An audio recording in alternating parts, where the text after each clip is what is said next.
ప్రభువైన యేసుక్రీస్తు పేరట మీ అందరికీ శుభాభివందనములు తెలియజేసుకుంటున్నాను. జీసస్ న్యూ క్రియేషన్ మినిస్ట్రీస్ ద్వారా ఈ రీతిగా ప్రతిరోజు ఆత్మీయ ఆహారమును మీకు అందించుటకు దేవుడిస్తున్నటువంటి కృపను బట్టి దేవునికి అనలేని కృతజ్ఞతలు. మనము క్రిస్మస్ దినాలలో ఉన్నాం. క్రిస్మస్లో ప్రధానమైన అంశాలలో ఒకటి విధేయత. ఇద్దరు యవనుల యొక్క విధేయతే క్రీస్తు శరీరధారిగా లోకానికి రావడానికి కారణమైంది. మొదటిగా మరియా, ఆమె కన్యక. లూకా సువార్త 1వ అధ్యాయము 27వ వచనం.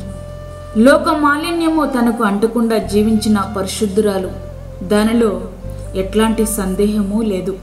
ఆమెను పరిశుద్ధమైన స్త్రీగా మనము గౌరవించాలి. తన జీవితాన్ని మన జీవితాలకు ఆదర్శప్రాయంగా మలుచుకోవాలి, కానీ ఆరాధించడానికి వీల్లేదు. కారణం, మనుషులు కానీ దేవదూతలు కానీ ఆరాధనకు యోగ్యులు కారు.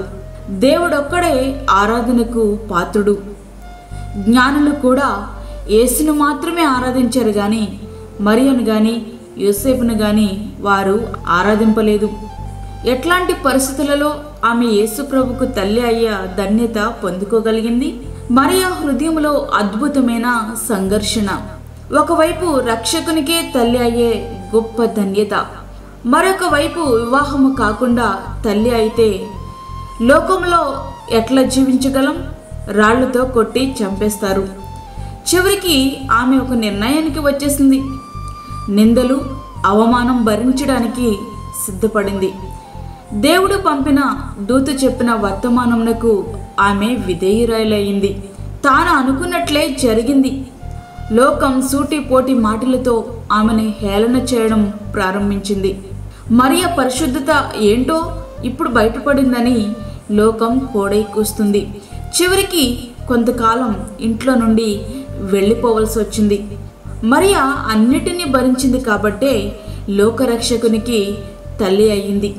రెండవదిగా యోసేపు గారు. అతడు నీతిమంతుడు అని బైబిల్లో స్పష్టంగా వ్రాయబడి ఉంది. మత్తయి సువార్త 1వ అధ్యాయము 19వ వచనం. పరిశుద్ధ గ్రంథంలో వ్రాయబడిన నీతిమంతులలో యోసేపు ఒకడు. నీతి అంటే ఆయనను నమ్మడమే నీతి.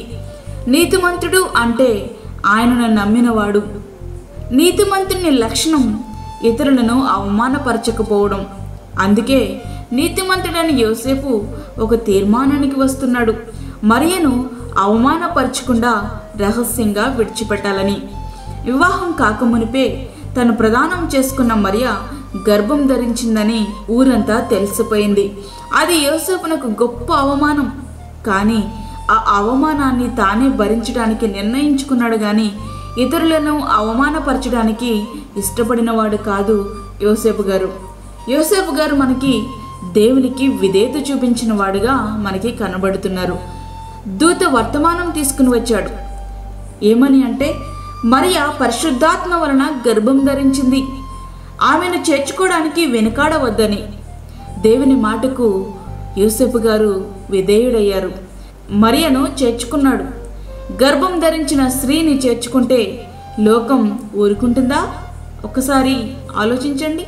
కానీ యోసేపు గారు వాటన్నిటినీ భరించాడు. అందుకే ఈ లోకంలో లోకరక్షకునికి తండ్రిగా పిలువబడుతున్నాడు. దేవుని మాటకు గొర్రెల కాపరులు విధేయులయ్యారు. దేవుని మాటకు మరియా విధేయురాలయ్యింది. దేవుని మాటకు యోసేపు గారు విధేయుడయ్యాడు. మరి ప్రియ స్నేహితుడా, వాక్యం ఉంటున్నటువంటి ప్రియమైన దేవుని బిడ్డ, మన సంగతి ఏంటి? దేవునికి విధేయులమవుతున్నామా? ఇంకను ఎదురాడు వారుగానే జీవిస్తున్నామా? అవిధేయులుగానే ఇంకను జీవిస్తున్నామా? అలా ఇంకెంతకాలం మనము దేవుని ఇంకను పశువుల తొట్టులనున్న శిశువుగానే చూస్తూ జోలపాటలు పాడే సమయము ఇది కాదు. ఆయన కృపామయుడు, ప్రేమామయుడు అంటూ జీవితాన్ని సరిచేసుకోకుండా వాయిదాలు వేసే సమయం అసలు కాదు. ఆయన గొర్రెపిల్లలా చూస్తూ గుర్రు పెట్టే నిద్రపోయే సమయము ఇది కాదు. ప్రియ స్నేహితుడా, ఆయన మహోగ్రుడై దహించు అగ్నిగా, న్యాయాధిపతిగా, గర్జించు కొదమ సింహం వలె రాబోతున్నాడు. ఇంకా నువ్వు దేవునికి విధేయత చూపుకుంటే నీవు తప్పించబడలేవు. ఎందుకంటే కృపాకాలం గతించిపోతుంది, ప్రభు రాకడ అతి సమీపమైపోతుంది. ఇంకను అవిధేయులుగా ఉంటున్నావా? ఒక్కసారి నిన్ను నీవు పరీక్షించుకో. ఇకనైనా విధేయులమవుదాం, దేవుని వాక్యాన్ని స్వతంత్రించుకుందాం, దేవునికి విధేయత చూపిద్దాం. అట్టి కృప ధన్యత ప్రభు మనకు అనుగ్రహించునుగాక. ఆమేన్. వాక్యమైన ప్రియమైన దేవుని బిడ్డలారా, ప్రార్థనలో ఏకీభవించండి. పరిశుద్ధమైన తండ్రి, ప్రేమగల యేసు ప్రభువా, శ్రేష్టమైన మరి ఒక దినం మా జీవితంలో మీరు అనుగ్రహించారు, నీకు వందనాలు. ఈ దినమంతా మాకు తోడుగా ఉండండి. ప్రతి విధమైన శోధన, కీడు, ప్రమాదం నుంచి మమ్మల్ని తప్పించండి తండ్రి.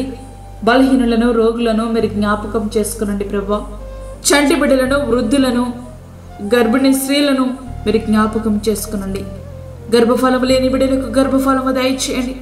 అప్పుల బాధలతో ఇబ్బంది పడుచున్న ఈ బిడ్డలకు కావలసిన పరలోక సహాయాన్ని వారికి అనుగ్రహించండి. దూరదేశం నుండి వాక్యం అంటున్న ఈ బిడ్డలకు కావలసిన ఓదార్పును, కావలసినటువంటి నీ కృపను వారికి ప్రసాదించండి నాయన. నీకు స్తోత్రములు ప్రభువా. ఇది నీ కాపుదల మాకు అనుగ్రహించి, నీ సన్నిధిని మీరు మాతో ఉంచి, మాకు కాదే హోవా, మాకు కాదు, సమస్తమై మా ప్రభావం మీకే ఆరోపించుకుంటూ యేసు పరిశుద్ధ నామం అడిగి వేడుకుంటున్నాము తండ్రి. ఆమేన్. ఈ యొక్క వర్తమానములు మీ బంధువులకు, మీ స్నేహితులకు షేర్ చేయండి. దేవుని సేవలో మీరు కూడా పాలిభాగస్తులు కండి. అదేవిధంగా మీ ప్రార్థన అవసరతలు మాకు తెలియచేయండి. మా ఫోన్ నంబర్ 9177377559. దేవుడి మిమ్మను, మీ కుటుంబమును దీవించునుగాక. ఆమేన్.